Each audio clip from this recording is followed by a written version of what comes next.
Shalom.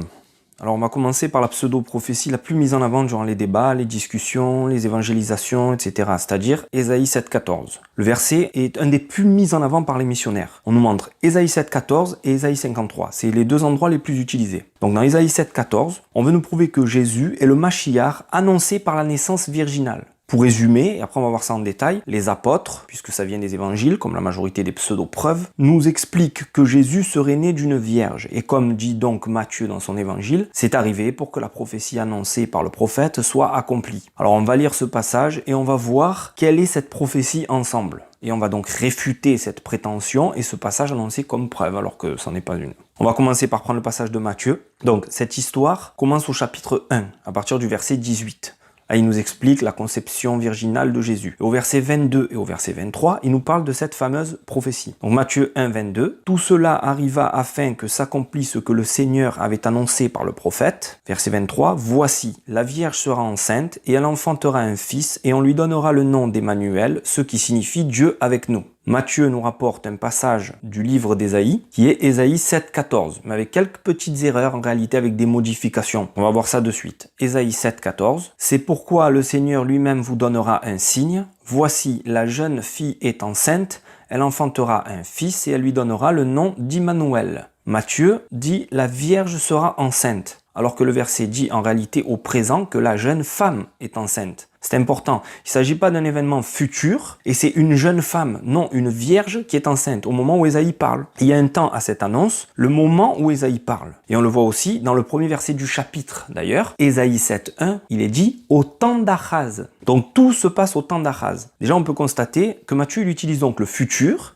et le mot vierge, alors que le verset d'Ésaïe utilise le présent et le mot jeune fille. Donc pourquoi il a fait ça? Alors certains disent qu'il a utilisé la Septante et que donc c'est la vraie traduction, etc. Bon, toujours le même discours, alors on va faire cesser cette invention de suite. La Septante, dont il est question à la base, que les rabbins ont traduit et donc les traductions sont identiques, etc., concerne uniquement la Torah. La Septante traduite par les rabbins, c'est la Torah qui a été traduite. Le reste n'a pas été traduite par les rabbins. Cette traduction appelée la Septante, pour s'en servir comme feinte, n'a aucun rapport avec la véritable Septante traduite par les rabbins. Donc Matthieu, s'il se sert d'une traduction d'Ésaïe en grec ou je ne sais quoi, n'a aucun rapport avec la Septante traduite par les rabbins. Donc ça n'a aucune légitimité, aucune validité, ou autant que celle de Second, en fait, une traduction parmi tant d'autres. Du coup, Matthieu, qui soi-disant était un juif, se serait fié à une traduction grecque alors même qu'il aurait pu lire les écrits en hébreu. Donc c'est ridicule quoi, c'est paternos ou pas paternos, ça n'a aucun intérêt en fait, aucune validité, aucune légitimité dans cette histoire. Si on regarde les choses de manière claire et logique, on constate bien que l'auteur de l'évangile de Matthieu agit de manière doctrinale. Donc il rend la jeune fille dont la naissance en Ésaïe est annoncée comme étant une vierge pour coller à la croyance païenne d'une naissance virginale. L'enfant devient un demi-dieu, fils d'une humaine et d'un dieu, comme les dieux grecs, etc. Bref, on va approfondir ce verset. La première chose à faire, à la différence des gens qui sont évangélisés et qui deviennent des croyants, c'est de voir le verset lui-même. Lire ceux qui se trouvent avant et après. Et aussi voir le contexte. Là, on pourra voir si c'est prophétique ou pas. Donc Ésaïe s'adresse à la maison de David, en la personne d'Achaz. Achaz est le roi du royaume de Juda, au sud, suite au schisme avec le royaume d'Israël au nord. Ce royaume, le royaume d'Israël, veut détruire le royaume de Juda et il s'allie à la Syrie. Achaz, il a très peur et donc Ésaïe lui propose de demander un signe à Dieu, ce que Achaz refuse. Ésaïe lui donne quand même le signe et le verset 14 rentre en jeu. Par contre, dans l'histoire d'Ésaïe, le verset n'est pas définitif, c'est pas une finalité en soi. Il y a une suite en réalité. Le verset 14, 15 et 16, c'est un ensemble. Ils forment un ensemble et créent donc une histoire, un contexte. On va les lire et on va voir.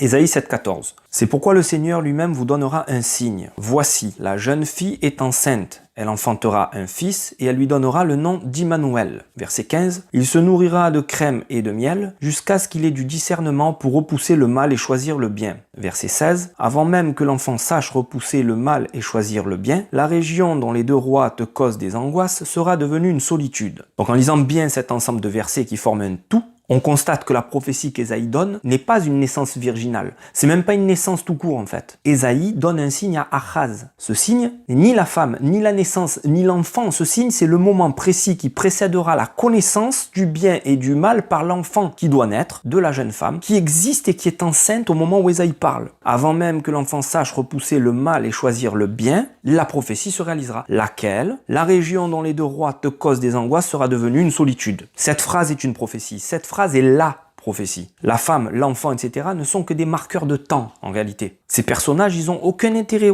ils ont aucun intérêt autre que d'être des signes, des marqueurs de temps. Et pour répondre à certaines réfutations de mon explication, effectivement, il n'est pas fait mention d'un père dans ces passages, ce qui ne prouve pas pour autant qu'il est question d'une vierge. Ce qui est logique, puisque le père a encore moins d'intérêt dans l'histoire, puisque le signe concerne la connaissance du bien et du mal par un enfant qui naîtra. Donc il faut définir qui est cet enfant. Ésaïe le définit en parlant de la jeune femme qui est enceinte. La femme est assurément là au moment où il parle. D'ailleurs, elle était là. Et on va le voir plus loin. Donc parler d'un père, ça n'a aucun intérêt pour parler d'un signe. En hébreu, on va faire une petite parenthèse, en hébreu un signe se dit un hôte. Au contraire des croyances chrétiennes, un hôte n'a rien de miraculeux ou de spectaculaire ou de fou.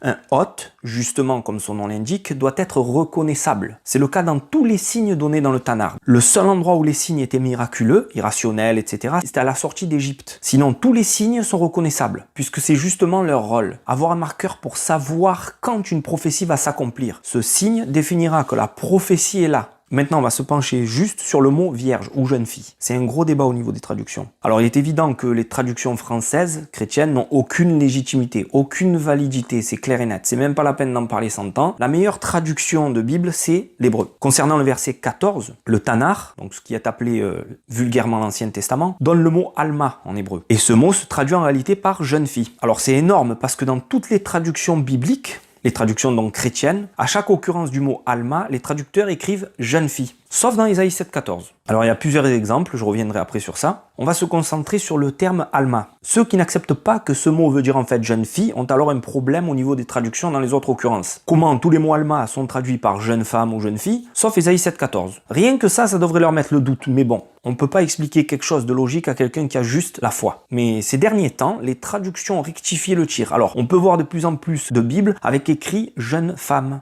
dans Ésaïe 7,14. Mais comme avait dit un chrétien lors d'un débat, c'est pas très important en fait. Ça n'a aucune importance parce que c'est l'annonce d'un enfant qui va naître. C'est ça qui est important. C'est le cœur des croyances chrétiennes. Le Tanakh parle d'un enfant qui va naître. Alors c'est Jésus parce qu'il est né. Si le Tanakh parle de quelqu'un qui mange, qui boit, qui marche, alors vu que Jésus mange, boit et marche, c'est lui dont on parle. À ce compte-là, n'importe qui est Mashiach. C'est pas comme ça que ça marche en réalité. Une des contradictions qu'on m'a apportées sur le sujet, c'est qu'en réalité, ça désigne bien une vierge. Puisqu'à cette époque, une jeune fille était de fait vierge. Alors ok, une jeune fille pouvait définir une vierge. Mais cette même jeune fille qui se trouverait enceinte, resterait-elle jeune fille? Ben oui.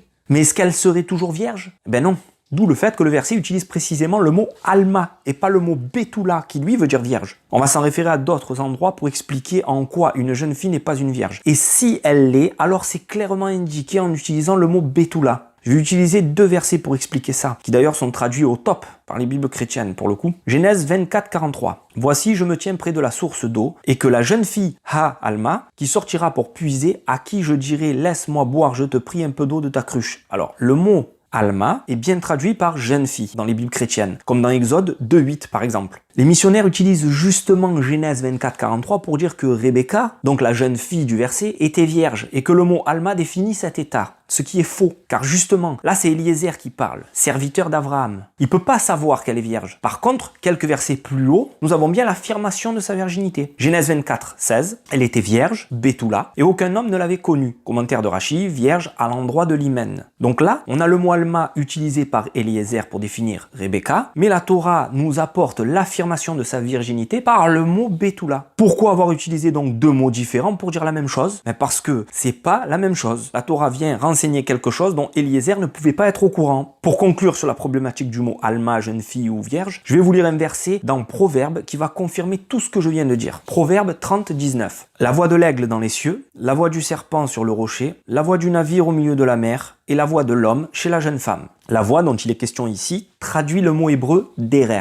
qui désigne en fait la façon dont un élément agit envers un autre élément, on va dire. Donc la voix de l'homme chez la jeune femme, Alma, se rapporte à la relation charnelle qu'il entretient avec elle. Pas à la façon qu'il aurait d'aller chez elle, dans son appart ou quoi, non, l'expression signifie la relation charnelle, comme chacun des autres éléments se comporte vis-à-vis de l'autre élément. Pour conclure cette réfutation, on va répondre à la question posée par plusieurs missionnaires concernant Ésaïe 7,14. Si l'enfant qui est désigné n'annonce pas Jésus, que c'est pas Jésus, et que la jeune femme n'est pas l'annonce de Marie, alors qui sont-ils? Où est cet enfant? Où est la mère? Où est la femme? Etc. Voilà la question que se posent les missionnaires, qui m'ont posé. Alors c'est sûr que si on s'arrête au verset 14 du chapitre 7, on ne sait pas qui est la mère et l'enfant, etc. C'est sûr. Et là arrive l'évangile de Matthieu et dit voilà, c'est Marie et l'enfant c'est Jésus. C'est magnifique, mais c'est pas comme ça. Ça, c'est la parabole de la flèche et de la cible. Le christianisme tire une flèche et ensuite il dessine la cible autour et il crie dans le mille. Non, c'est pas comme ça que ça marche. La réalité est tout autre. Il suffit de continuer à lire pour savoir qui est la jeune femme et qui est cet enfant. Il suffit d'aller au chapitre suivant.